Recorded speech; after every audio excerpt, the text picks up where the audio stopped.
आप धान से अच्छी पैदावार लेना चाहते हैं और अच्छी पैदावार के चक्कर में आप लोग बहुत बड़ी गलतियां करते हैं। बहुत से किसान भाई तो ऐसे हैं कि अच्छी पैदावार लेने के चक्कर में बहुत तरह की उर्वरकें, तरह तरह की टॉनिक आदि सब कुछ डाल देते हैं, लेकिन नतीजा उल्टा निकलता है। लागत बढ़ जाती है और पैदावार पर कोई फर्क नहीं पड़ता है, क्योंकि इसके पीछे का जो कारण रहता है वो आपकी रोपाई सही तरीके से नहीं हुई है, या रोपाई करते समय आपने कुछ ऐसी बड़ी गलतियाँ कर दी है जिसके बावजूद आपके खेत से इतना अच्छा उत्पादन नहीं निकल पाता है। जबकि पड़ोसी आपसे कम मेहनत करता है, कम लागत लगाता है, लेकिन फिर भी बढ़िया उत्पादन ले लेता है। तो आखिर ये होता कैसे है? चलिए दोस्तों, आज हम इसी पे बात करते हैं। लेकिन चैनल पर नए हैं तो चैनल को सब्सक्राइब जरूर कीजिएगा, जिससे और भी अच्छी जानकारी आपको चैनल के माध्यम से मिलती रहे।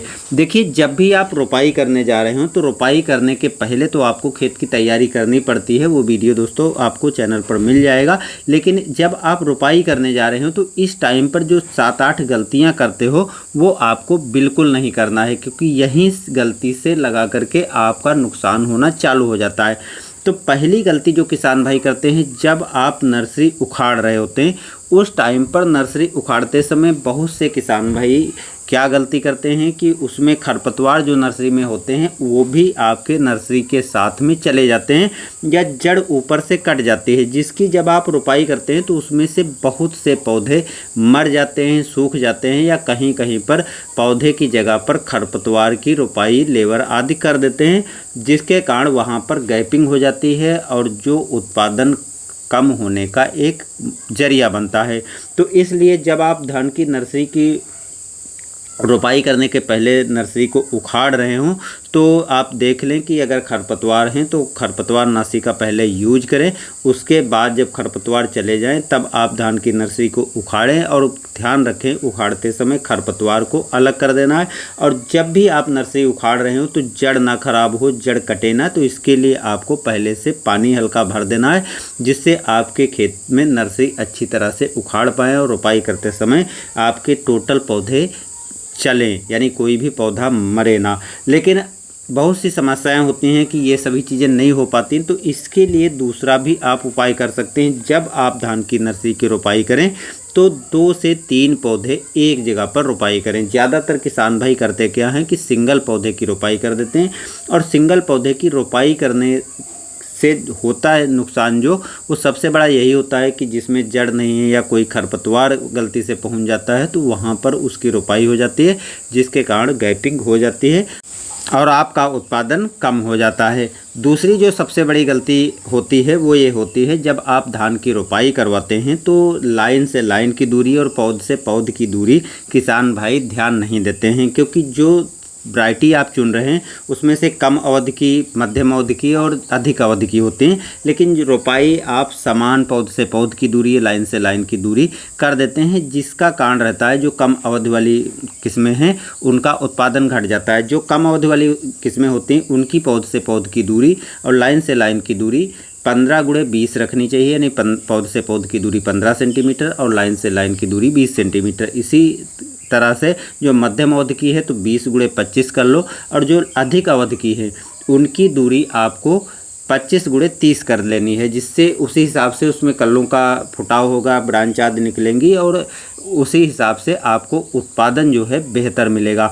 तो ये दूरी जो है, जो गैपिंग आपकी है, ये अच्छे से ध्यान रख करके ही वैरायटियों के अनुसार लगवाना चाहिए, जिससे उत्पादन कम नहीं होगा, क्योंकि बहुत से किसान भाई ऐसी गलती करते हैं।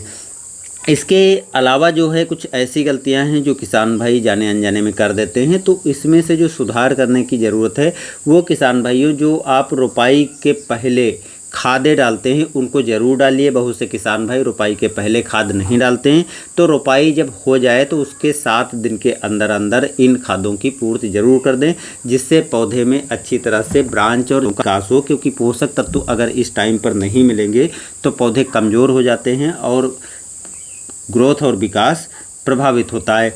जब भी आप इन उर्वरकों की पूर्ति करें तो ध्यान रखें कि नाइट्रोजन, फास्फोरस, जिंक, पोटास, ये सभी जो तत्व हैं इनको तो आपको डालना ही डालना है। साथ में ग्रोथ प्रमोटर भी डाल दें, जिससे पौधे को वो सभी पोषक तत्व मिल जाए जो पौधे के लिए ज़रूरी होते हैं। और रोपाई से पहले जब आप मचाई कर रहे हो, तो मचाई के पहले आपको एक बात का ध्यान रखना है कि बहुत से ऐसे कीट होते हैं जो पौधे जब आप लगाते हैं तो वो ख़राब हो जाते हैं, जड़ आदि काट देते हैं, जैसे दीमक हो गई, सफ़ेद गिटार हो गई। तो उनसे बचाव के लिए बहुत सी फफूंद लग जाती है जो जड़ में लग जाती है और पौधा मर जाता है। तो इस तरह का जो नुकसान होता है, इससे बचाव के लिए आपको फफूंदनाशी और कीटनाशी को ज़रूर डालना चाहिए। बहुत से किसान भाई ये काम नहीं करते हैं। अगर आप ऑर्गेनिक खेती कर रहे हैं तो ऑर्गेनिक खेती में आप नीम की खली और ट्राइकोडर्मा यूज कर सकते हैं, जिससे जो मिट्टी में हानिकारक कीट होते हैं वो कंट्रोल हो सकते हैं और आपके पौधे जो खेत में रोपाई करते हैं वो एक भी मरने से बच जाता है, जिससे पौधे पर्याप्त संख्या में होते हैं और अच्छी पैदावार आपको मिलती है। अगर ये गलती करते हैं तो इस गलती के कारण भी काफ़ी गैपिंग हो जाती है, जितने पौधे मरेंगे, और वो नुकसान और कम उपज का एक कारण बनता है।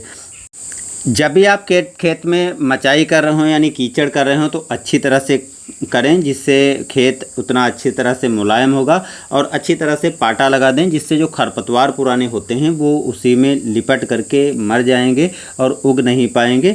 और अगर आप ऐसा नहीं करते हैं तो देखते हैं कि बहुत से किसान भाइयों के खेत में पुराने भी खरपतवार उग जाते हैं। तो खरपतवार कंट्रोल के लिए आपको ये काम भी काफ़ी अच्छे से कर लेना है। और जब आप रोपाई कर चुके हैं तो रोपाई करने के 7 दिन के अंदर अंदर जो ब्यूटाक्लोर है या पिलिट्राक्लोर है, तो इस तरह की दवाओं को आपको ज़रूर डाल देना चाहिए। जितनी जल्दी आप डाल देंगे उतने ही बेहतर रिजल्ट आपको अपने खेत में मिलेंगे।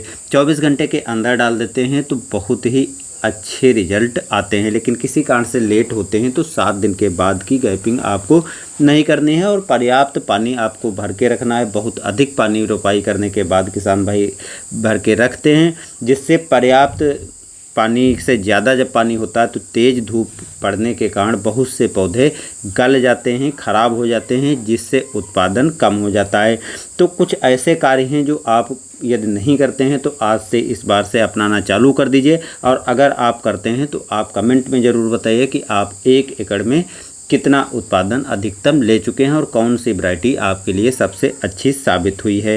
तो बस दोस्तों आज की जानकारी इतनी ही, लेकिन अंत में दोस्तों कहना चाहेंगे कि बहुत से किसान भाई वीडियो देख लेते हैं, चैनल को सब्सक्राइब नहीं करते हैं, वीडियो को लाइक और शेयर भी दूसरे भाइयों तक नहीं करते हैं। तो ऐसा दोस्तों आपको नहीं करना है। अगर आप यहाँ तक वीडियो देख लिया है तो चैनल को सब्सक्राइब कर लीजिए और वीडियो को दूसरे भाइयों तक शेयर भी कर दीजिएगा, और वीडियो पसंद आया हो तो लाइक भी कर दीजिएगा। अच्छी जानकारी दोस्तों आपको यहाँ पर हम पूरी देने के प्रयास करते हैं, इसीलिए हम नहीं चाहते हैं कि आप कहीं दूसरी जगह जाएं। आपको वो सब जानकारी मिल जाएगी जो आप चाहते हैं, बशर्ते इसके लिए आप कमेंट करते रहिए। अच्छी कमेंटें हम अपने वीडियो में शामिल करते हैं, जिससे आपको बेहतरीन जानकारी मिल जाए।